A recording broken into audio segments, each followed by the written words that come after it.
The National Park Service states that, although only about 737 native plant species are protected by the Endangered Species Act, it is estimated that nearly 25% of the 20,000 native plant species in North America are at risk of extinction. That's a very high percentage. Whether you enjoy taking a walk outdoors, boating in your favorite lake, or relaxing in a hammock with a good book, chances are you've marveled over the wonders of nature. One of the major contributors to this ecosystem is the plant life.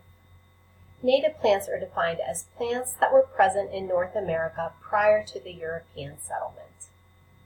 Nature truly is the circle of life. We are all affected by our environment. This includes humans, wildlife, and plant life. We all adapt to our surroundings and have basic needs that need to be fulfilled to survive. I've always enjoyed the outdoors and the nature that lives among us. When I bought my own house on 3 acres of land, I started doing research on what would attract butterflies, birds, and other wildlife to my property. I learned that by providing native plants for the animals and the insects, a perfect ecosystem formed, and they just all seemed to be attracted to my yard. Today I would like to discuss 3 important roles that native plants play in providing a healthy ecosystem by providing food and habitat for wildlife, encouraging pollination, and reducing carbon dioxide and improving overall air quality. 2 of the most basic needs of all life forms are food and shelter. Native plants provide food and habitat for wildlife. Plants and wildlife work together in different regions to provide a sense of ecological balance. For thousands of years, insects, birds, and mammals have adapted to the food that native plants provide. Invasive plants often suffocate natives, destroying them, reducing shelter that's available at the ground level. By planting and encouraging native plants, shelter is provided to wildlife on multiple levels. This includes ground cover, bushes, vines, and trees. Birds, animals, and insects also benefit from the food that native plants provide.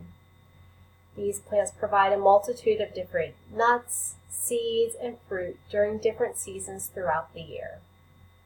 Flowers on native plants also provide nectar for bees, butterflies, and hummingbirds. Many caterpillars eat the foliage of certain plants, such as the monarch butterfly. They primarily eat milkweed plants and use those as a host for metamorphosis from caterpillar to butterfly. Speaking of butterflies, they are also one of the leading pollinators in the world. Pollination is encouraged by native plants. Pollination causes the fertilization of plants, which is necessary for plants to reproduce and to produce fruits and vegetables. Bees, hummingbirds, ants, bats, and butterflies and other birds are common pollinators. In 2014, the White House released a statement noting that insect pollination is integral to food security in the United States. Honeybees enable the production of at least 90 commercially grown crops in North America. Globally, 87 of the leading 115 food crops evaluated are dependent on animal pollinators, contributing 35% of global food production. They need us and we need them. Protecting pollinators has become a major global concern due to the decline in vital pollinators such as the honeybee. I'm sure that you've all heard about how everyone is saving the honeybees, and it's very important. Native plants are an essential tool in increasing pollinators. Research has shown that pollinators are more attracted to native plants. Native plants provide food and shelter, which help to optimize reproduction and the lifespan of the pollinators. Pesticides are thought to be a leading contributor in the death of pollinators, and pesticides are not necessary with native plants, which also makes them a vital part of increasing the pollinators in the United States. Reducing pesticides creates a healthier environment. Native plants reduce carbon dioxide and improve air quality. The Nature Discovery Center states that native plants help to reduce the amount of CO2 in the atmosphere by taking in CO2 and storing the carbon in the body of the plants. Roots add soil. Native plants work much better than traditional mowed grass as a carbon sink due to their extensive root systems and increased ability to retain and store water.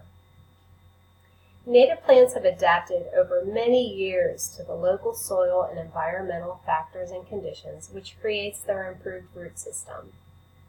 Since the root system is improved, they require less water, which reduces water waste.